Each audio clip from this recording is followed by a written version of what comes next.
الحمد لله رب العالمين والصلاة والسلام على أشرف الأنبياء والمرسلين أما بعد اللهم لا علم لنا إلا ما علمتنا إنك أنت العليم الحكيم رب اشرح لي صدري ويسر لي أمري واحلل عقدة من لساني يفقه قولي قدرمندو لیدونکو اوریدونکو السلام علیکم ورحمة الله وبرکاته.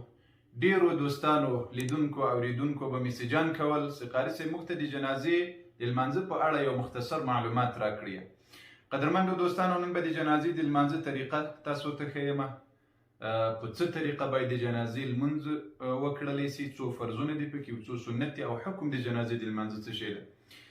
قدرمندو دوستانو څو خبرې مخکې ډېرې ضروري دي. اول دا خبره د جنازې لمونځ څومره ثواب لري. قدرمندو دوستانو رسول الله صلی الله علیه وسلم وایي که چا د جنازې لمونځ وکړل ده ته به الله د یو غټ غره په دنیا کې دومره اجر به الله ورکړي. که چا د جنازې لمونځ وکړل او مقبرې ادیرې ته ورسره لاړل، هلته یې ښخ کړل، ده ته به الله د 2 قیراتو ثواب به الله جل وعلا ورکړي. صحابه وپوښتنه ځینې وکړه یا رسول الله قیرات څه شی ده؟ نبی علیه السلام ورته ویل مثل الجبلین العظیمین، یعنی د 2 غټو غرونو په اندازه به الله تاسو ته اجر و ثواب درکړي. نن زمانه کې موږ ډیر ځای ګورو کله چې د جنازې لمونځ تیار سي هلته ډیر مسلمانان د جنازې لمونځ نه کوي، وایي نه مو ده زده. د جنازې لمونځ ډیر ګران ورته ښکارېږي. قدرمندو لیدونکو اوریدونکو په ټولو لمونځونو کې اسانه لمونځ چې د هغه د جنازې لمونځ، او په تاسف سره باید ووایم چې نن زمانه کې مسلمانانو ته ډیر ګرانه ښکارېږي. هیڅ ګرانه نه ده، ډیر اسانه ده او په ډیره اسانه طریقه سره تاسې ځانو ته خپله سخته کړې ده او می سخته کوي ځانو ته د جنازې لمونځ. قدرمندو دوستانو د جنازې په لمانځه کې اوس شروع کوو چې څو فرضونه دي، څو سنت دي. مخکې له دې نه به د جنازې د لمانځه حکم تاسو ته وښیم. د جنازې لمونځ فرض کفایي ده. فرض کفایي دې ته وایي چې که په یو کلي منطقه کې څو کسه د جنازې لمونځ وکړي د هغه کلي د هغه منطقې غاړې ورباندې خلاصېږي. که چیرې په یو کلي کې مړی وسي نو په هغو خلقو باندې د جنازې لمونځ کول فرض کفایي ده. که ټول کلی ونه کړي نو ټول کلی ګناهګاره ده. که له هغه کلي 10 کسه 15 کسه وکړي نو د ټول کلي غاړې ورباندې د کلي غاړې ورباندې خلاصې دي. قدرمندو دوستانو مخکې له دې چې د جنازې د لمانځه ترتیب ته لاړ شو چې په څه شکل باید وسي، د جنازې د لمانځه دپاره څو شرطونه دي چې هر مؤمن مسلمان زده کړي.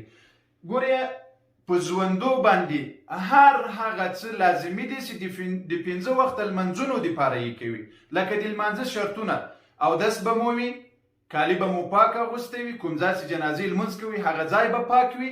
یعنی لکه د 5 وختونو لمنځونو دپاره چې د اوداسه شرط ده او نور شرطونه دي، د جنازې د لمانځه دپاره هم هغه شرطونه دي. خو منتها یو فرق چې د جنازې په شرطونو کې ده، که چیرې د جنازې لمونځ حاضر سي او یو څوک ورته راورسېږي او داسې نه وي او د جنازې لمونځ په درېدا وي نو دی د تیمم ووهي، د جنازې د لمانځه دپاره د تیمم ووهي.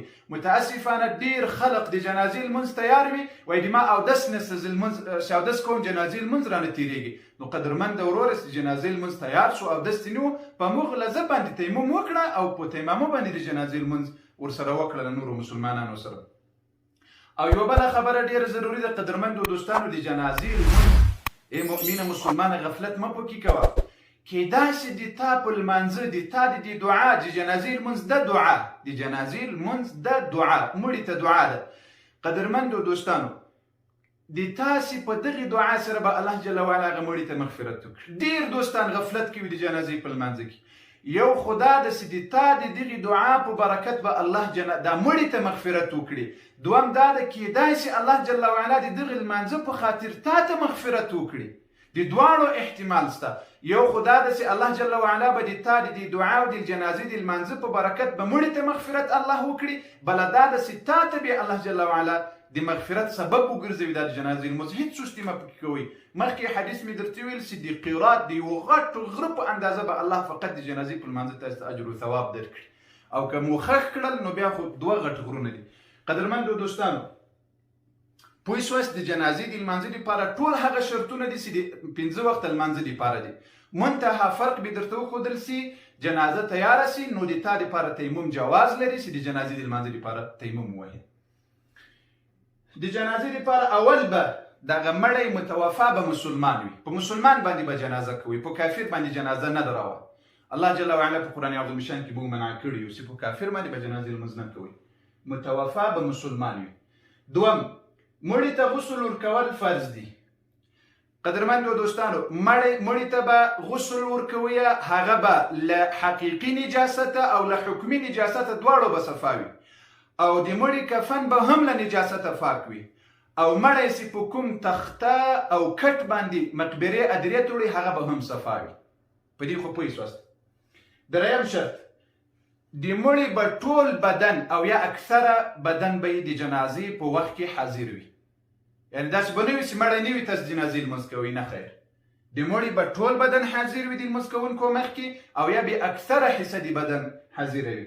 څلورم، دا خو په هغه مخکینی شرطونو کې ده علم درلودل. یعنی که په یو کلي کې یو څوک د جنازې په لمانځه باندې خبر شو چې فلانی وفات شوی ده، دی خبر شو نو د جنازې لمونځ باندې فرض کفایي ده.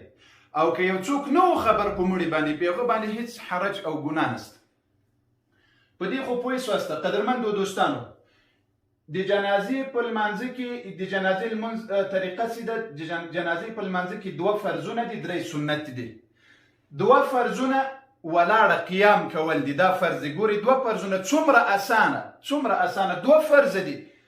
2 فرضونه، اول ولاړه کول، دوم 4 تکبیرونه ویل.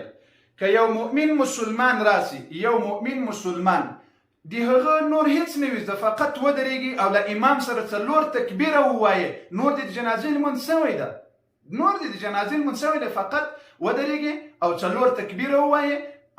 د جنازې لمونځ هم دا ده. دا 2 فرضونه پکې دي. تاسو ته معلوم شول، اول فرض ولاړه ده، او دوم فرض 4 تکبیرونه دي، 4 تکبیرونه کول دي. بیا د جنازې په لمانځه کې 3 سنت دي. حمد ویل، سبحانك اللهم، او درود شریف ویل له 2 تکبیر نه وروسته، له 3 تکبیر نه وروسته دعا کول مړي ته. قدرمندو دوستانو، یو څو مهمې خبرې نورې را یادې شولې. چې کله جنازه تیاره شوله او امام نیت وکړل، تاسو به په زړه کې وایئ د جنازې لمونځ الله تعالی لپاره کوم او دعا کوم دغه مړي ته. الله اکبر. مختصر، که د چا په عربي باندې نیت زده وي یا په پښتو باندې زده وي، خو فبها ونعمت. لیکن که د چا نه وي زده، مختصر دی وایي چې جنازې لمونځ الله جل وعلا دپاره کوم او دعا د مړي دپاره کوم. الله اکبر.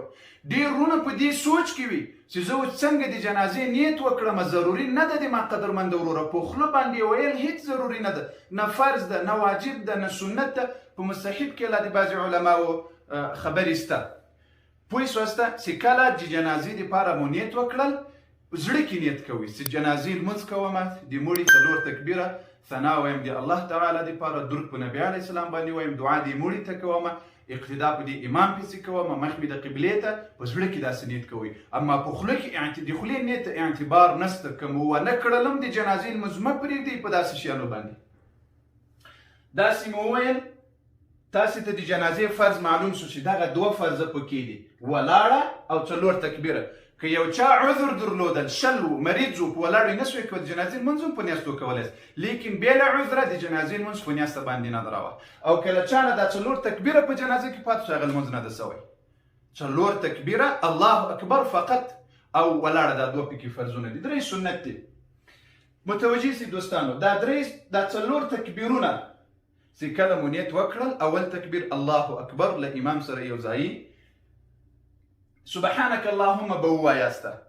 ګوري قدرمندو دوستانو، سبحانك اللهم لکه د 5 وخت لمانځه په سر کې سی وایاستم، هغه سبحانك اللهم ووایاسته. په د جنازې په لمانځه کې بعضې تابعینو نه ثابت دي چې دوی به وجل ثناء که ورسره ویل. که مو وویل، که مو ونه ویل، هیڅ باک نه لري. که مو وویل، که مو ونه ویل، هیڅ باک نه لري. بعضې وروڼه په دې کې فکر کوي چې په سبحانك اللهم کې خو یو ټکی زیات ته، هیڅ ضرور نه ده. د لمانځه سبحانك اللهم ووایاسته، د لمانځه سبحانك اللهم وبحمدك، او د دغه سبحانك اللهم ترجمه لفظي زده کړو. ترجمه د موږ په المؤمن دارالحفاظ یوټیوب کې د مکمل لمانځه زده کړه شته، هلته یې کولی شئ وګورئ.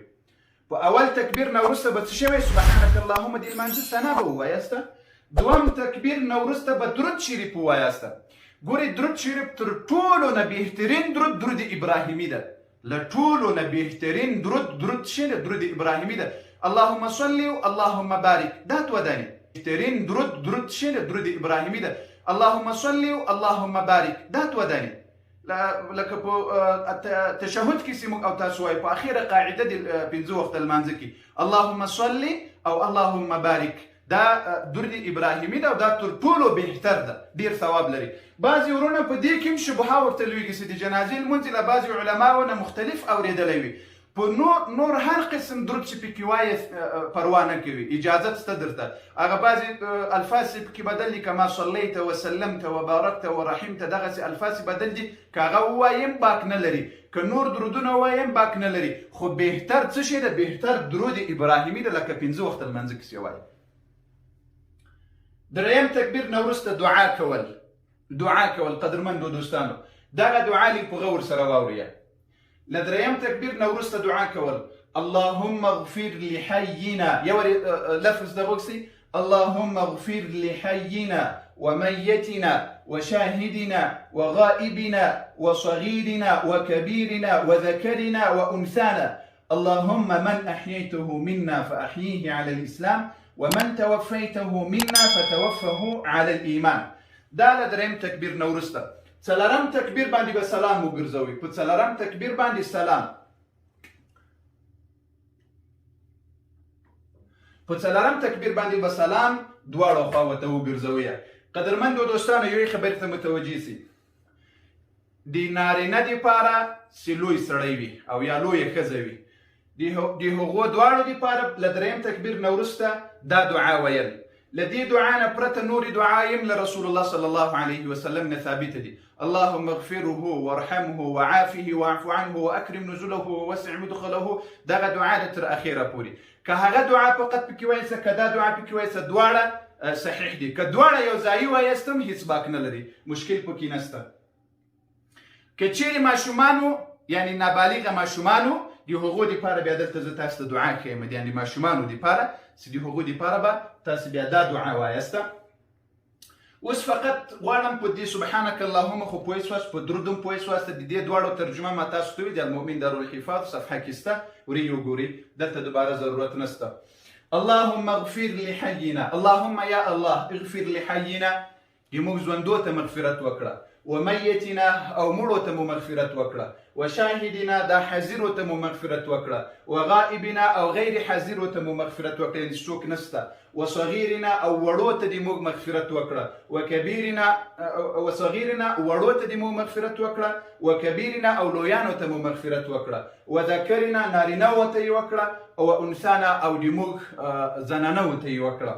اللهم یا الله من احییته منا، یا الله من هغه څوک احییته چې ژوندی کړی دی منا له موږ نه، فاحییه نو ده ته ژوند ورکړه علی الاسلام، په اسلام باندې.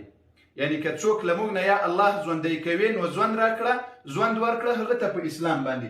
ومن هغه څوک توفیته چې مړی کړی هغه منا له موږ نه، فتوفه نو مړی کړه هودی علی الایمان، په ایمان باندې. یا الله چې څوک ژوندي کوي له موږ نه په ایمان یې ژوندي که، او چې څوک مړه کوي له موږ نه په ایمان باندې یې مړه کړه. له دریم تکبیر نه وروسته دا دعا، څلورم تکبیر نه وروسته سلام ګرځول دي. بس اوس ماشومه ده او یا ماشوم ده، ماشوم نارینه ماشوم ده، له دریم تکبیر نه وروسته به دا دعا ورته وایست. اول تکبیر سبحانک اللهم، دوم تکبیر درود، له دریم تکبیر نه د لویانو زنانو د نارینهو دپاره دا دعا، لیکن د ماشوم دپاره دا دعا اللهم اجعله لنا فرطا، یا دغسې زده کړي اللهم اجعله لنا فرطا واجعله لنا اجرا وذخرا واجعله لنا شافعا ومشفعا.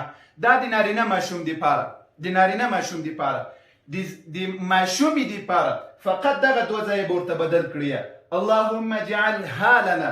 د نارینه ماشوم دپاره اللهم اجعله لنا، لیکن د ماشومې دپاره به اللهم اجعلها لنا، یا دلته وجعلها لنا. وجعل په دواړه، وجعل د ماشوم دپاره، د نارینه ماشوم هو لنا، او د ماشومې دپاره ها لنا. او په اخیر کې شافعا ومشفعا، شافعا ومشفعا، دا د نارینه ماشوم دپاره او د زنانه ماشومې دپاره. ګورې دلته ما درته لیکلي جعلها لنا، دلته به هم جعلها لنا او دلته به هم جعلها لنا. پوه شوسته دا د ماشومې دپاره او جعله لنا د ماشوم دپاره د ماشوم دپاره شافعا و مشفعا دا د ماشوم دپاره او د ماشومې دپاره شافعة و مشفعة شافعة و مشفعة اوس ترجمې ته وګورئ اللهم یا الله اجعله لنا وګرځوي دی د موږ دپاره فرطا اجر مقدم واجعله لنا او وګرځوي دی د موږ دپاره اجرا ثواب و ذخرا او ذخیره واجعله او وګرځوي دی لنا د موږ دپاره شافعا شفاعت کوونکی و مشفعه او شفاعت قبول کړل سوی پوه شوسته دا ویډیو بیا بار بار وګورئ چې در باندې زیاته نشي او د ماشومې دپاره اللهم یا الله جعلها لنا وګرځوي دا شافعة و مشفعه فقط په الفاظو کې فرق ده نور په معنا کې فرق نشته پوه شوسته دوستانو اسانه په ټولو لمنځونو کې د جنازې لمونځ اسانه ده سبحانک اللهم د پنځه وخته د لمانځه دي ده درود د لمانځه ده دغه دعا فقط زده کړه دا دعا ډیره ضرور ده مؤمنه ته به مړ کېږې د تا جنازې ته به بیا یو څوک ولاړ وي چې وایي د ما نه ده زده نو ته زده کړه په بل چا جنازه وکړه نور مؤمنان به بیا په تا باندې جنازه وکړه الله به مغفرت درته وکړي دا ویډیو تر ټولو مسلمانانو چې څو مو وس ورسوي د زنانه او د مردانه او د پاره په جنازې په لمانځه کې فرق نشته الله پاک دې توفیق مو تاسو ټولو ته راکړي چې زده یې کړو او الله جل وعلا مو سپارم والسلام علیکم ورحمة الله وبرکاته